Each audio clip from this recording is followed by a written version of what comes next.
আচ্ছা, তুমি যে পরীক্ষায় সর্বনিম্ন নাম্বার পেয়েছো, তো তোমার কিরকম লাগছে এখন? হ্যাঁ, ভালোই লাগছে। হ্যাঁ হ্যাঁ, মানে ছোটবেলা থেকেই মা বাবার একটা ইচ্ছে ছিল যে আমাকেও একদিন টিভিতে দেখাবে।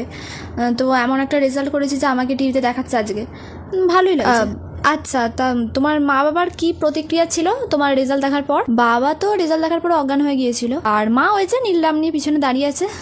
এই ইন্টারভিউটা শেষ হলেই আমাকে মেরে নীলডামে পুড়ে দেবে বলেছে। আচ্ছা, তুমি যেই নাম্বারটা পেয়েছো পরীক্ষায়, আসলে কোনো নাম্বারই পাওনি, তুমি -1 পেয়েছো। তা এর জন্য তুমি কতক্ষণ পড়তে? না না, কোনো বাধা ধরার সময়সীমা ছিল না আমার, আসলে কোনো সময়ই ছিল না, কারণ আমি পড়তেই বসতাম না। আচ্ছা, তোমার এই রেজাল্টের পিছনে কার কার অবদান আছে? অবদান তো সবার আগে আমার বন্ধুদেরই, কারণ ওদের সাথে ছ্যাবলামো করেই তো আমার সারা বছরটা কেটেছে। আর তারপর ফোন তো আছেই, ফেসবুক, ইনস্টাগ্রাম, এদের অবদান অপরিসীম।